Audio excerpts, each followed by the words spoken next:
चलिए नमस्कार दोस्तों, करंट अफेयर 31/5/2023 में आपका स्वागत है।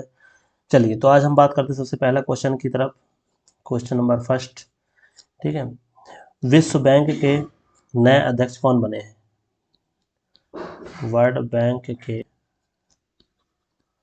न्यू अध्यक्ष, ठीक है, कौन बनेंगे? तो ध्यान रखिएगा, वर्ल्ड बैंक के जो नए अध्यक्ष हैं वो कौन बनेंगे? श्री अजय बंगा। अजय बंगा, ठीक है। ये ध्यान रखिएगा, ये किसको रिप्लेस करेंगे? तो ये रिप्लेस करेंगे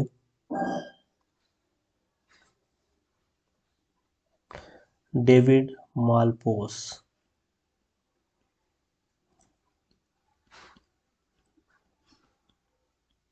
ठीक है, डेविड मालपोस जी को रिप्लेस करेंगे। अब यहाँ पर बात करते हैं हम कुछ वर्ल्ड बैंक के बारे में, कुछ और प्रमुख फैक्ट।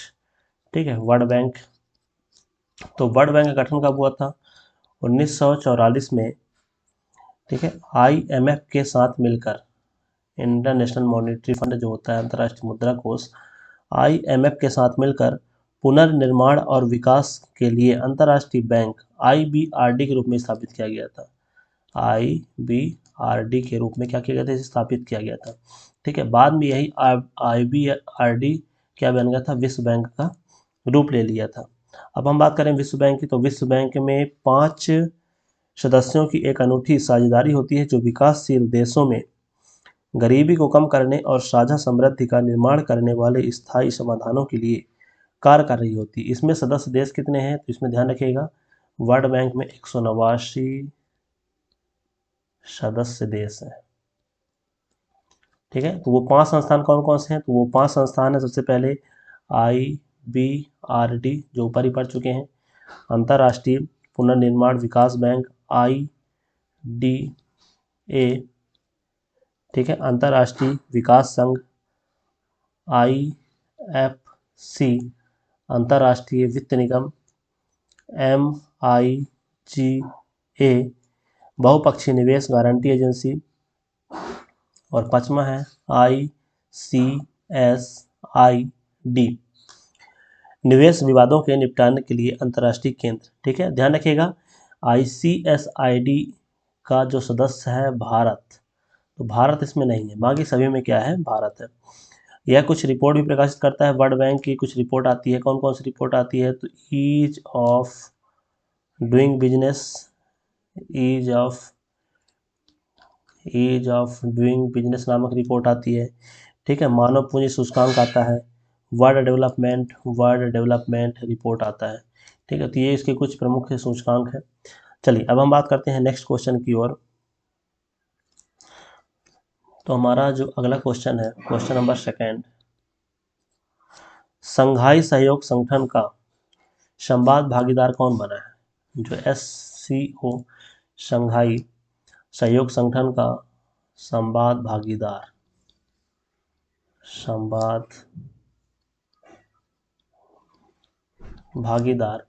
कौन सा देश बना है? ठीक है, तो ध्यान रखिएगा, इस क्वेश्चन का सही आंसर है सऊदी अरब। सऊदी अरब। अब यदि हम बात करें SCO, शंघाई सहयोग संगठन के बारे में, ठीक है, तो सऊदी अरब सरकार ने चीन और रूस के वर्चस्व वाले शंघाई सहयोग संगठन में शामिल होने की दिशा में एक महत्वपूर्ण कदम उठाया है। इसकी अध्यक्षता कौन कर रहे थे? तो किंग सलमान बिन अब्दुल अजीज, ठीक है, इसकी अध्यक्षता कर रहे थे। यदि हम शंघाई सहयोग संगठन की बात करें, तो यह शंघाई 5 सीमाओं के सीमांकन और विसैन्यीकरण वार्ता की एक श्रृंखला से उभरा है। और इसकी स्थापना कब हुई थी? इसकी स्थापना हुई थी जून 2001 में। चीन, ठीक है, चाइना हो गया, रसिया हो गया, चीन, रसिया, उज्बेकिस्तान, किर्गिस्तान, कजाकिस्तान और भी कई मध्य एशियाई देशों के द्वारा इसकी स्थापना की गई थी। इसमें हम बात करें तो 8 पूर्ण इसके सदस्य हैं। इसके कितने सदस्य हैं? 8 पूर्ण सदस्य हैं। और 4 जो है वो पर्यवेक्षक हैं, 4 पर्यवेक्षक सदस्य हैं, और बाकी जो है वो क्या है, संवाद भागीदार, संवाद भागीदार सदस्य देश हैं इसके।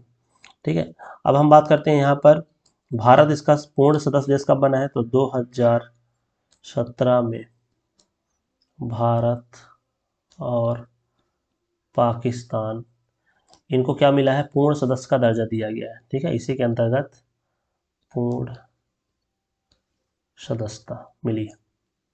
चलिए अब बात करते हैं तीसरा नंबर, क्वेश्चन नंबर तीसरा।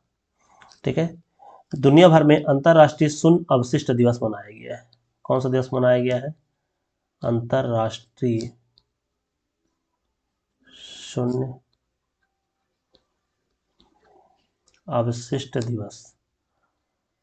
तो यह दिवस कब मनाया गया, अंतर्राष्ट्रीय शून्य अवशिष्ट दिवस, तो ध्यान रखिएगा इसका जो सही आंसर है वो है 30 मार्च।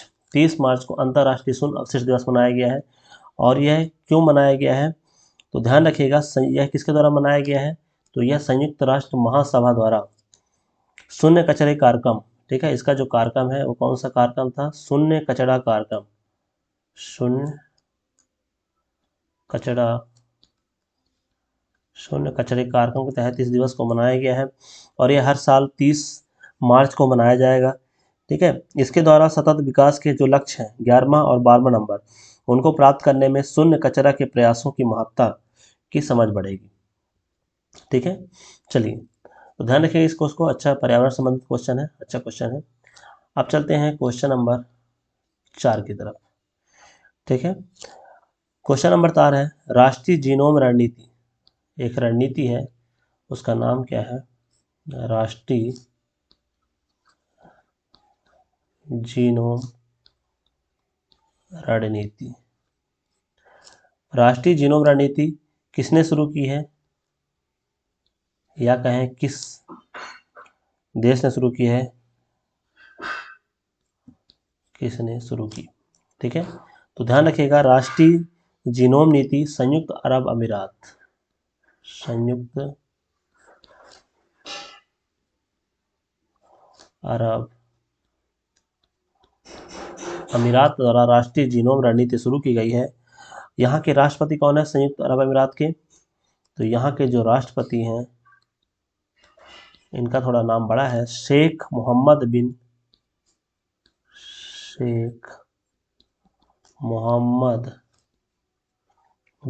जायद, शेख मोहम्मद बिन जायद अल नाहयान। ठीक है, इन्होंने क्या शुरू किया है, राष्ट्रीय जीनोम रणनीति। इसका उद्देश्य क्या है, तो जीनोमिक कार्यक्रमों के विकास और कार्यान्वयन का समर्थन करने के लिए एक व्यापक विधायी और शासन ढांचा प्रदान करना इसका क्या है, प्रमुख उद्देश्य है। चलिए अब हम इसको नेक्स्ट क्वेश्चन की तरफ चलते हैं, क्वेश्चन नंबर 5वां। अभी अभी एक न्यूज आई थी कि यूपीआई पेमेंट पर टैक्स लगेगा। ठीक है, तो सरकार ने कितने रुपए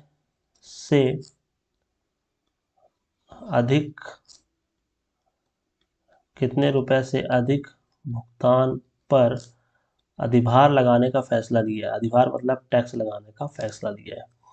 ठीक है, या चार्जेस लगाने का फैसला लिया है, अधिभार लगाने का फैसला लिया है।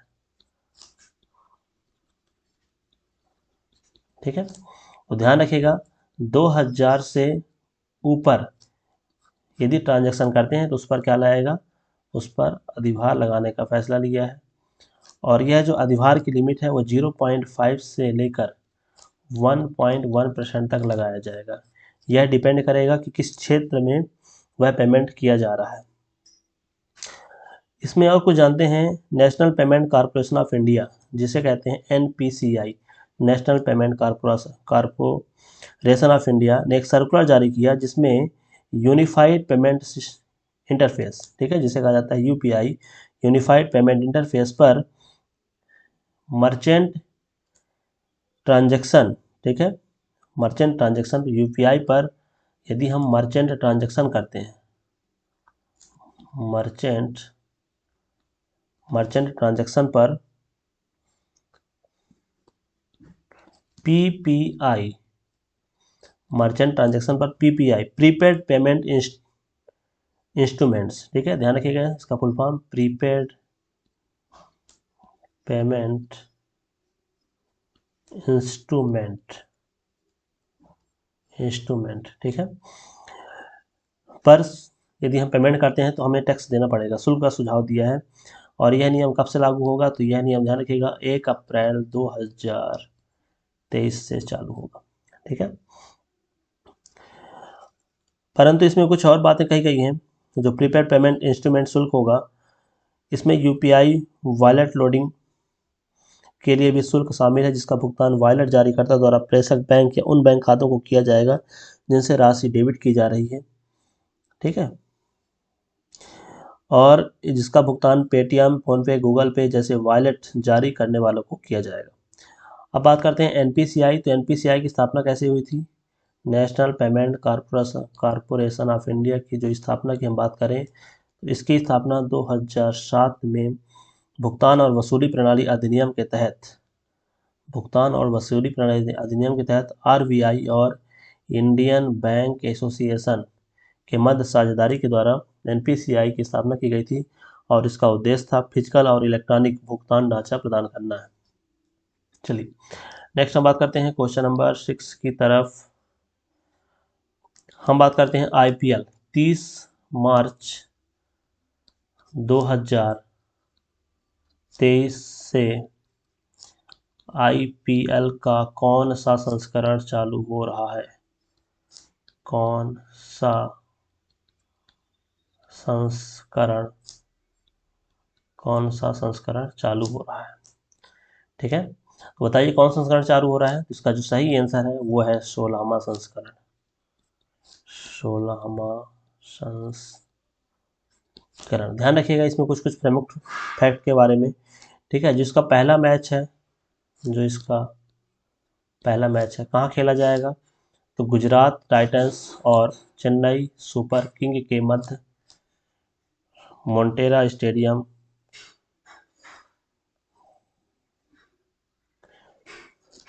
अहमदाबाद के नरेंद्र मोदी स्टेडियम में सीएसके के मध्य अहमदाबाद के नरेंद्र मोदी स्टेडियम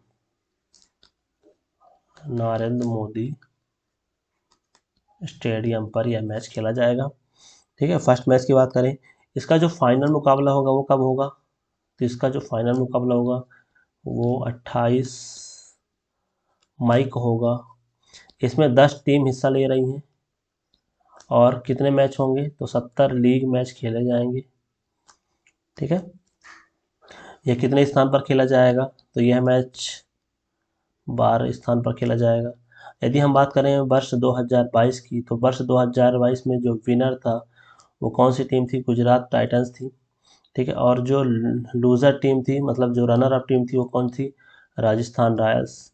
गुजरात टाइटंस के यदि हम बात करें कैप्टन की, तो कौन थे कैप्टन, हार्दिक पांड्या, ठीक है। यदि हम बात करें विनर की, तो विनर को कितनी राशि मिलती है, तो विनर को 20 करोड़ रुपए वर्तमान में इस राशि, ठीक है, 20 करोड़ रुपए मिलता है, 20 करोड़ रुपए। और यदि जो रनर अप होते हैं, रनर अप को 12.5 करोड़ रुपए की राशि प्रदान की जाती है। तो ये थे इसके प्रमुख फैक्ट के बारे में। 2022 में कहाँ आयोजित हुआ था, 2022 में ध्यान रखिएगा मुंबई और पुणे में आयोजित किया गया था यह मैच। 2000 यदि हम 20 और 21 की बात करें, 2020 और 2021 की बात करें, तो यह यूएई में खेला गया था, ठीक है। तो ये हमारे प्रमुख फैक्ट थे आईपीएल से संबंधित। अब हम बात करते हैं अपने अगले क्वेश्चन की तरफ। तो दोस्तों आप लोग आईपीएल में मत ध्यान लगाइएगा, ठीक है, सिर्फ आपको यह जानकारी के लिए आईपीएल देख लीजिएगा कि कौन सी टीम ठीक है, क्या क्या जो प्रमुख एस्पेक्ट होंगे वैसे भी हम लास्ट में डिस्कस करेंगे, परंतु आप डेली का अपडेट रखिएगा कौन सी टीम कितना स्कोर कर रही है, किस टीम में क्या कुछ खास बातें हैं। ठीक है, और इसमें एक चीज़ और ध्यान रखिएगा, इसमें जो ब्रांड एम्बेसडर बनाया गया है, ठीक है, इस वर्ष का ब्रांड एम्बेसडर वो किसे बनाया गया है, वो बनाया गया है रणवीर सिंह। ठीक है, तो आपको स्टार प्रचारक में रणवीर सिंह आपको दिखाई देंगे। चलिए, अब हम बात करते हैं अपने अगले क्वेश्चन की तरफ, क्वेश्चन नंबर 7। ठीक है, क्वेश्चन नंबर 7 क्या कह रहा है, टेक्सास यूनिवर्सिटी ने एक अवार्ड प्रदान किया है जिसका नाम है टेक्सास यूनिवर्सिटी द्वारा लाइफ टाइम अचीवमेंट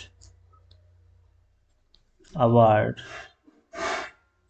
प्रदान किया गया। पर यह अवार्ड किसे प्रदान किया गया? ठीक है, तो ध्यान रखिएगा, यह अवार्ड प्राप्त करने वाले जो व्यक्ति हैं वो कौन है, नवीन जिंदल। इन्हें यह अवार्ड कहाँ मिला है? ठीक है, तो नवीन जिंदल इन्हें उद्योग, राजनीति और शिक्षा में उनकी उपलब्धियों के लिए डलास में टेक्सास यूनिवर्सिटी द्वारा आजीवन उपलब्धि पुरस्कार से सम्मानित किया गया है। यह पुरस्कार किसे दिया जाता है इस यूनिवर्सिटी द्वारा? ठीक है, तो जो वहाँ के पूर्व विद्यार्थी हैं उन्हें यह पुरस्कार दिया जाता है। इससे पहले मतलब ये दूसरे व्यक्ति हैं पाने वाले। ठीक है, तो यदि हम बात करें पहले व्यक्ति कौन थे, तो जो फर्स्ट व्यक्ति थे जिन्हें यह अवार्ड मिला था उनका नाम है अजीज संकार। उनका क्या नाम है? अजीज संकार। ठीक है, तो अजीज संकार पहले व्यक्ति थे जिन्हें यह पुरस्कार दिया गया था। और यह कैसे विजेता है? यह नोबेल पुरस्कार विजेता भी, इन्हें नोबेल प्राइज दिया गया है। ठीक है, चलिए अब हम बात करते हैं क्वेश्चन नंबर 8 की तरफ। क्वेश्चन नंबर हमारा 8 क्या कहता है, तो क्वेश्चन नंबर 8 कहता है कि मिलावट का पता लगाने के लिए,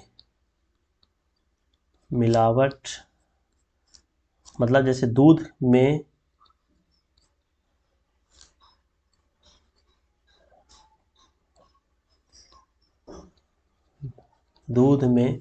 मिलावट का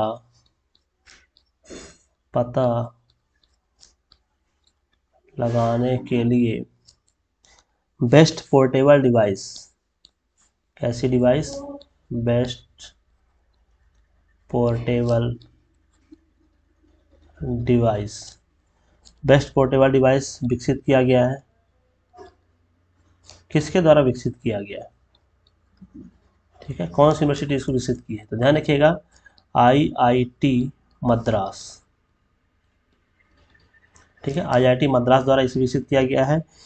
इसमें 3D पेपर आधारित माइक्रो फ्लूइडिक डिवाइस में एक टॉप और बॉटम कवर है और एक सैंडविच संरचना मध्य परत में है। यह 3D डिजाइन एक निरंतर गति पर सघन तरल पदार्थों को ट्रांसपोर्ट के लिए अच्छा काम करता है। इसमें हम और बात करें तो यह paper based portable device urea, detergent, साबुन, starch, hydrogen peroxide, sodium hydrogen carbonate और नमक सहित कई सामान्य रूप से इस्तेमाल किए जाने वाले मिलावटी पदार्थों का पता लगा सकता है। चलिए, अब हम बात करते हैं क्वेश्चन नंबर 9 की तरफ। क्वेश्चन नंबर 9 हमारा क्या कहता है, यह कहता है कि IBA का उपाध्यक्ष किसे नियुक्त किया गया? IBA का उपाध्यक्ष किसे बनाया गया है? IBA का अध्यक्ष किसे नियुक्त किया गया? किसे नियुक्त किया गया? ठीक है, तो ध्यान रखिएगा, IBA का अध्यक्ष किसे नियुक्त किया गया है? अजय सिंह को IBA का उपाध्यक्ष नियुक्त किया गया है। और यह वर्तमान में क्या है? तो यह वर्तमान में क्या थे? BFI boxing federation of India के अध्यक्ष थे। ठीक है, अब क्या हो गए हैं? अब Ajay Singh IBA international boxing association, ध्यान रखिएगा, IBA फुल फॉर्म क्या होता है? अंतर्राष्ट्रीय मुक्केबाजी संघ, अंतर्राष्ट्रीय मुक्केबाजी संघ। ठीक है, और BFI का क्या होता है? तो बॉक्सिंग फेडरेशन ऑफ इंडिया, भारतीय मुक्केबाजी संघ। तो पहले क्या थे, पहले वर्तमान में क्या थे, तो वर्तमान में थे भारतीय मुक्केबाजी संघ, अब क्या हो गए हैं, अब हो गए हैं अजय सिंह IBA के उपाध्यक्ष। चलिए अब हम बात करते हैं क्वेश्चन नंबर 10 की तरफ। ठीक है, तो केरल का पहला सर्वोच्च नागरिक सम्मान, केरल का पहला सर्वोच्च नागरिक सम्मान किसे प्रदान किया गया है? तो ध्यान रखिएगा, केरल का पहला सर्वोच्च नागरिक सम्मान MT वासुदेवन, MT वासुदेवन को प्रदान किया गया है। ठीक है, और यह किसने प्रदान किया है, तो केरल के राज्यपाल, तो केरल के, ध्यान रखिएगा, केरल के राज्यपाल का नाम क्या है, आरिफ मोहम्मद खान, आरिफ मोहम्मद,